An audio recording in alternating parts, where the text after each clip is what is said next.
अपन सुदामा चरित्र में प्रवेश करेंगे। अब तो देखिए सुदामा चरित्र, पहले सुदामा जी के ऊपर नजर डालें कि सुदामा जी कौन थे। सुदामा के बारे में सब कथावाचक विद्वान अपने अपने तरीके से बताते हैं। सुदामा कहते एक दरिद्र ब्राह्मण था, है जी, लेकिन भागवत में सुदामा को दरिद्र नहीं कहा गया। भागवत में सुदामा को गरीब कहा गया, क्योंकि दरिद्र होना तो अलग बात है, गरीब होना अलग बात है। दरिद्र वो होता है जो असंतुष्ट है, जिसे कितना भी मिल जाए लेकिन फिर भी जिसे संतोष नहीं है, वो दरिद्र है। सुदामा गरीब है, सुबह खाए तो शाम को नहीं, शाम को खाए तो सुबह नहीं, बिल्कुल सही है। सुदामा के घर में इतनी गरीबी है कि जब धूप निकलती है तो सारी धूप उसके घर में ही आती है, सही है। सुदामा की धोती 20 जगह से फटी है, बराबर सही है। सुदामा की एक एक हड्डी दिखती है, ये भी बात सही है। लेकिन कोई कहे कि सुदामा दरिद्र था, सुदामा दरिद्र नहीं था, ये भी बात सही है कि सुदामा के घर में एक भी बर्तन साबित नहीं है, लेकिन सुदामा दरिद्र नहीं है। सुदामा के बारे में तो महाराज और गरीब कहा गया है। गरीब होना अलग बात है। असंतोषी को तो बहुत बड़ा नाम दिया गया है जी, दरिद्र का। जो दरिद्र होता है ना जी, उसे कितना भी दे दो तुम, लेकिन उसकी संतुष्टि नहीं होती। जो घर में खजाना होने के बाद भी दूसरे खजाने को जो लूटने की कोशिश करता है, वो दरिद्र है। सुदामा गरीब है। सुदामा के लिए कहा गया है कि संतोषी ब्राह्मण। कृष्ण सिंह सखा कश्चिद ब्राह्मणो ब्रह्म विद्यमा वृत्तिन्द्रियार्थेषु प्रशांतात्मा जितेन्द्रिय। सुदामा जी देखिए कितने, कृष्ण सीध सखा कश्चित, जो भगवान श्री कृष्ण का सखा हो वो कैसे दरिद्र होगा। और ब्राह्मणों ब्रह्म वित्तमा, सुखदेव ने इतनी सुंदर उपाधि दी है इनको कि ब्राह्मणों में भी परम उत्तम ब्राह्मण है, ब्रह्म ज्ञानी ब्राह्मण है।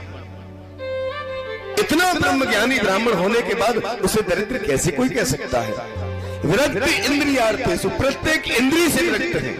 ना आंखों से कुछ अच्छा देखने के लिए चाहिए, ना कानों से किसी की अपनी तारीफ चाहिए, ना मुंह से किसी की आलोचना करनी, किसी भी इंद्रिय का दुरुपयोग करने, सभी इंद्रियों से विरक्त है। विरक्त इंद्रियार्थेषु प्रशांत आत्मा जितेंद्रिय, शांत आत्मा है। बहुत कुछ नहीं है घर में लेकिन फिर भी शांत है, संतोषी और जितेंद्रिय, इंद्रियों को जीतने वाले ब्राह्मण है। ब्राह्मणों में उत्तम ब्राह्मण सुदामा जी महाराज है। और कोई कहते हैं कि सुदामा जी भीख मांगते थे। भीख मांगना तो और ब्राह्मण के लिए वर्जित है। और ब्राह्मण जो भीख मांगता है उसकी तो ब्राह्मणत्व 2 नंबर पे, ब्राह्मण को भीख नहीं मांगनी चाहिए। और कौन कहता है कि ब्राह्मण भीख मांगता है। सुदामा जी भीख नहीं मांगते थे। सुदामा जी तो केवल सत्संग करते थे। सत्संग के माध्यम से उनके पास जो भी आता था उससे उनका गुजारा चलता था। 5 घर की भिक्षा उनकी सत्संग की भिक्षा हुआ करती थी। सत्संग करता हूं पूरा गांव रोज सुनता है, लेकिन भिक्षा केवल 5 घर से ही मांगूंगा। वो उनके कर्म की भिक्षा थी, वो सत्संग से आया हुआ धन था। लेकिन स्थिति उनकी यही थी कि सुबह खाए तो शाम को नहीं, शाम को खाए तो सुबह नहीं। लेकिन अब ये तो जितेंद्र पत्नी है, सुशीला नाम है, वसुंधरा भी कहते हैं प्रेम से। सुदामा जी महाराज अब पत्नी और बच्चे को भूखे मरते हुए नहीं देखते, 4-4 दिन भूखे हो जाते। एक दिन और पति के पास में गई, बोले सुनिए मैंने सुना है कि आपके मित्र श्री कृष्ण हैं। सुदामा जी बोले जो की याद दिलाई तेने। अरे कृष्ण मेरे मित्र का, कृष्ण तो मेरे बचपन का लंगोटिया यार है। और यार का, मेरे तो यार भी है, मेरे तो सरकार भी है।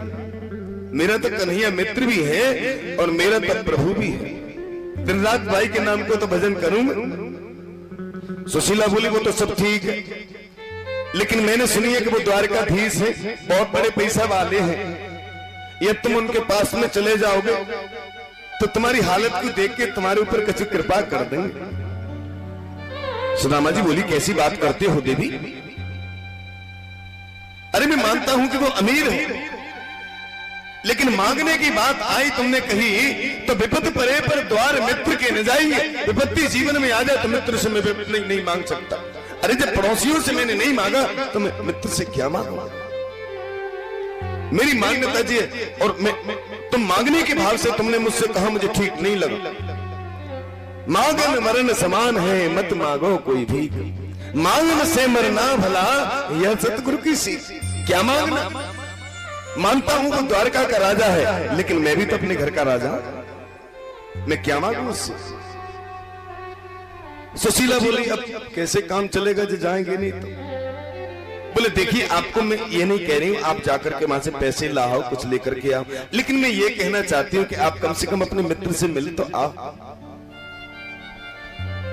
सुदामा जी बोले देखो देवी वैसे तुमने कुछ गलत भी नहीं कहा, तुमने तो परमात्मा से मिलने की प्रेरणा दी है, और ऐसी पत्नी और परमात्मा सबको दे जो परमात्मा से मिलने की प्रेरणा दे।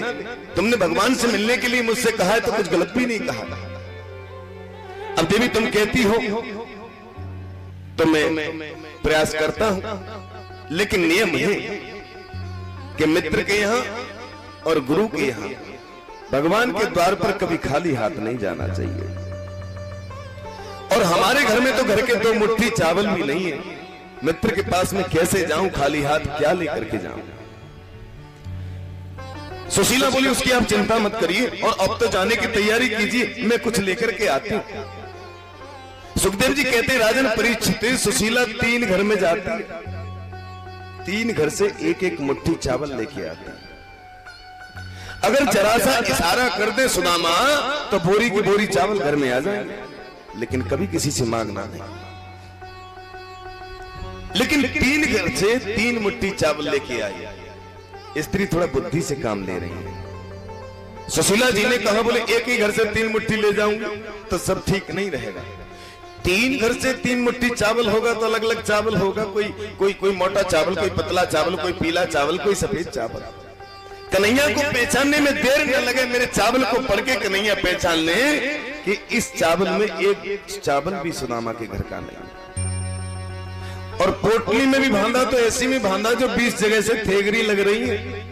पोटली से ही पहचान ले कि सुदामा कितना करीब है। और महाराज सुदामा को पोटली दे करके और सुशीला ने विदा किया। बोले प्रभु, सुदामा जी कहने लगे बोले देवी मैं कभी नहीं चाहता था तुम्हें दूर छोड़ करके जाना, और जाने कितनी दूर द्वारका है मेरा मन तो नहीं था, लेकिन जब तुमने कहा है कन्हैया से मिलने के लिए तो मुझे जाना पड़ेगा। अपना ध्यान रखना, मैं जाता हूं कन्हैया के पास में। मुझे तो केवल कन्हैया के दर्शन ही चाहिए, और दर्शन ही करवे के ताई जा रहा हूं। आज श्री सुदामा जी महाराज कन्हैया से मिलने के लिए और द्वारका की ओर चल दिए। भगवान का कहना है कि जो व्यक्ति मुझसे मिलने के लिए 8 पग आता है, मां परमात्मा 60 पग चलते हैं। आज सुदामा जी महाराज द्वारका की ओर चल दिए, और जैसे ही सुदामा ने द्वारका की ओर पैर रखा, अनंत आकाश में खड़े हुए देवता देख रहे कि आज सुदामा घर से परमात्मा के पास में निकल लिया। और भगवान इतना प्रेम करते सुदामा से कि कहीं तीनों लोग इसे दान में दे दिए तो हमारे लिए रहने के लिए स्थान नहीं रहेगा। वहीं से नजर घाट दी महाराज। चला सुदामा कृष्ण से मिलने द्वारिका धाम, जहां सुदामा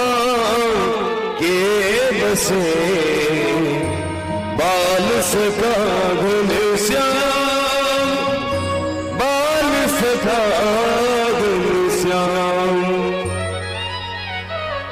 द्वारिकापुरी की ओर प्रथम चरण रखते ही कोलाहल मच गया रे चारों दिशाओं में। तीन लोग सहम गए अचरज से देख रहे, कौतूहल व्याप्त हुआ सारे देवताओं में, कौतूहल व्याप्त हुआ सारे देवताओं में। सृष्टि के रचयिता ब्रह्मा जी को चिंता हुई, ऐसी प्यारी सृष्टि करी न डाले दान में।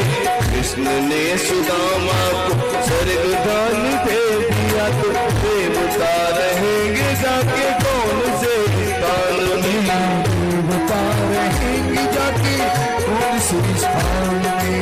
डर गए कुबेर पंच मेरु डगमगाने लगे, इंद्र का चित्त लगे नृत्य और गान में।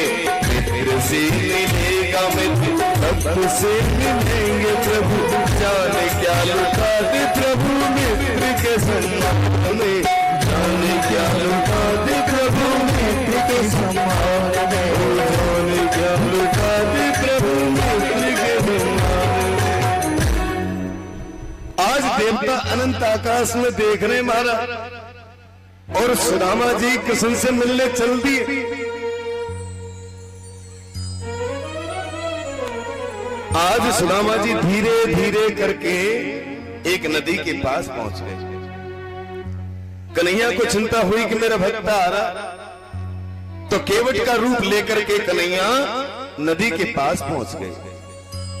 बोले द्वारकाधीश भगवान